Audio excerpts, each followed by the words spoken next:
back to Art in Lifestyle. Hope you all fine and safe. So இன்னைக்கு நம்ம bottle craft பார்க்க போறோம். அட்ராக்டிவான colour காம்பினேஷனில் டாட்டிங் டூல்ஸ் யூஸ் பண்ணி டிஃப்ரெண்ட் பேட்டர்னில் நம்ம டாட்டிங் பண்ண போகிறோம். ஸோ ஃபஸ்ட்டு நம்ம எடுக்கிற பாட்டில் நல்லா க்ளீன் பண்ணிவிட்டு இதில் வந்து நான் ஸ்பாஞ்ச் யூஸ் பண்ணி ஒயிட் அக்ரலிக் பெயிண்ட் பண்ணுறேன். ஏன் ஸ்பாஞ்ச் யூஸ் பண்ணுறேன் அப்படின்றத நான் லேட்டராக சொல்கிறேன். இந்த பாட்டில் தான் யூஸ் பண்ணணும்லாம் கிடையாதுங்க. வீட்டில் என்ன பாட்டில் அவைலபிளாக இருக்கோ, மேபி கெச்சப் பாட்டில் இருக்கலாம், இல்லை கிசான் ஜாம் பாட்டில் இருக்கலாம். ஸோ எந்த பாட்டில் வேணால் நீங்கள் எடுத்துக்கலாம். ஸோ ஃபஸ்ட்டு பேஸ் வந்து ஒயிட் கொடுக்குறேன். அண்ட் இது நல்லா காஞ்சதுக்கப்புறம் அடுத்த கோட்டிங்கும் நான் ஒயிட் தான் கொடுக்குறேன். ஸோ இந்த பாட்டில் பார்த்திங்கன்னா டார்க் கலர் பாட்டில். ஸோ அதனால தான் நான் ஒயிட் டபுள் கோட் கொடுக்குறேன். ஸோ அப்போ தான் நம்ம என்ன கலர் நம்ம எக்ஸ்பெக்ட் பண்ணுறோமோ அதே கலர் நமக்கு கிடைக்கும். இப்போ நம்ம ரெண்டாவது கோட்டிங்கும் கொடுத்தாச்சு. இதுவும் நல்லா காஞ்சதுக்கப்புறம் நான் நெக்ஸ்ட்டு வந்து பேஸாக பிங்க் கலர் கொடுக்குறேன். ஸோ என்கிட்ட எக்ஸாக்டாக இந்த பிங்க் இல்லை, ஆக்சுவலி என்கிட்ட டார்க் பிங்க் இருந்துச்சு. ஒயிட்டோட கம்பைன் பண்ணி நான் இந்த கலர் மிக்ஸ் பண்ணியிருக்கேன். இன்கேஸ் நீங்கள் 2 பேட்சாக பண்ணுறீங்க அப்படின்னு பிளான் பண்ணியிருக்கீங்க அப்படின்னா கலர் கம்பைன் பண்ணும்போது நீங்கள் ரேஷியோவை மார்க் பண்ணிக்கோங்க. அப்போ தான் நமக்கு எக்ஸாக்டான கலர்ஸ் கிடைக்கும். ஸோ இப்போ நான் வந்து ஒரே ஸ்ட்ரோக்காக தான் கொடுக்குறேன். ஸோ அதனால் எனக்கு அந்த ப்ராப்ளம் இருக்காது. இன்கேஸ் உங்களுக்கு கலர் பத்தலை அப்படின்னும் போது இந்த ப்ராப்ளம்ஸ் வர வாய்ப்பு இருக்குது. ஸோ எப்போவுமே வந்து கலர் கம்பைன் பண்ணும் போது ஒரே ஸ்ட்ரோக்கில் கொடுக்கறது பெட்டராக இருக்கும். பிங்க் கலர் நல்லா ட்ரை ஆகிடுச்சு. ஸோ இப்போ நம்ம டிசைன் பண்ண ஆரம்பிக்கலாம். ஸோ அதுக்கு நான் ஃபர்ஸ்ட்டு ஒயிட் கலர் எடுக்கிறேன். ஸோ ஒயிட் கலரில் ஒரு 3 drops of black colour add பண்ணுறேன். ஸோ தட் நமக்கு டார்க் க்ரே கலர் கிடைக்கும். இப்போ டிசைன் பண்ண ஆரம்பிச்சிடலாம். ஸோ இந்த க்ரே கலர் யூஸ் பண்ணி ஃபஸ்ட்டு நான் நடுவில் ஒரு டாட் பண்ணுறேன். இந்த டாட்டிங் சுற்றி தான் நான் டிசைன் பண்ண போகிறேன். It going to be like a sun rays அந்த மாதிரி, இல்லை ஃப்ளவர் ஷேப், இந்த மாதிரி எது வேணால் சொல்லலாம். இந்த நடுவில் இருக்க டாட் பக்கத்துலேயே நான் சின்னதாக ஒரு டாட் வைக்கிறேன். அப்படியே லைட்டாக ட்ராக் பண்ணால் நமக்கு ஒரு டிசைன் கிடச்சிரும். ஸோ நான் இப்போ ஏன் அந்த ஸ்பாஞ்ச் யூஸ் பண்ணேன் அப்படின்ற ரீசனை சொல்கிறேன். ஸோ இங்கே பார்த்தீங்கன்னா இந்த ஸ்பாஞ்ச் யூஸ் பண்ணும்போது நம்ம 3 கோட்டிங் ஆஃப் பெயிண்ட் கொடுத்துருக்கோம். ஸோ 3 கோட்டிங் கொடுக்கும்போது நமக்கு நல்ல ரஃப்பான ஒரு பேஸ் கிடைக்கும். ஸோ இந்த மாதிரி நம்ம ட்ராக் பண்ணி இழுக்கும் போது நமக்கு எக்ஸாக்டான அந்த கோட் கிடைக்காது, லைட்டாக அப்படியே ஷேக்கியாக வரும். ஸோ அதுதான் இந்த டிசைனோட ஸ்பெஷாலிட்டியே. இதே பேட்டர்னை தான் நான் டிஃப்ரெண்ட் டூல்ஸ் யூஸ் பண்ண போகிறேன். ஸோ எப்படி இருக்குது அப்படின்றது எனக்கே தெரியாது, பண்ணி முடிச்ச பிறகு தான் தெரியும். ஸோ நீங்களும் கம்ப்ளீட்டாக வாஷ் பண்ணிவிட்டு இந்த டிசைன் எப்படி இருக்குது அப்படின்றத எனக்கு கமெண்ட் பாக்ஸில் மறக்காமல் சொல்லுங்கள். அண்ட் ஒவ்வொரு டூல்ஸையும் நான் யூஸ் பண்ணும்போது அதோட சைஸையும் பக்கத்துலேயே கொடுக்குறேன். ஸோ தட் உங்களுக்கும் அண்டர்ஸ்டாண்ட் பண்ணிக்க ஈஸியாக இருக்கும்.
ஸோ 2 பக்கமும் சென்டரில் மட்டும் க்ரே கலரில் டிசைன் பண்ணிவிட்டு சைடெல்லாம் பார்த்திங்கன்னா பிளாக் கலரில் டிசைன் பண்ண போகிறேன். ஸோ தட் அது ஒரு டிஃப்ரெண்ட் டிசைன் பேட்டர்ன் அழகாக இருக்கும்.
அண்ட் இப்போ பாட்டிலோட டாப்லேயும் டிசைன் பண்ண போகிறேன். இதுவும் கிரே கலர், அதாவது டார்க் கிரே யூஸ் பண்ணி தான் டிசைன் பண்ண போகிறேன்.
அண்ட் இந்த சென்டர் பார்ட் வந்து இன்னும் கொஞ்சம் எடுத்து கொடுக்கறதுக்காக நடுவில் ஒயிட் கலர் டாட் பண்ணுறேன்.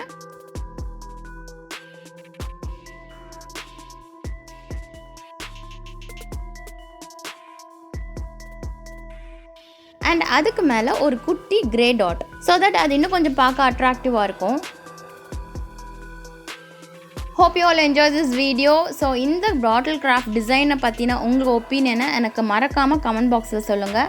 இந்த வீடியோ உங்களுக்கு பிடிச்சதுன்னா லைக் பண்ணுங்கள் அண்ட் ஃப்ரெண்ட்ஸ் அண்ட் ஃபேமிலிக்கு ஷேர் பண்ணுங்கள்.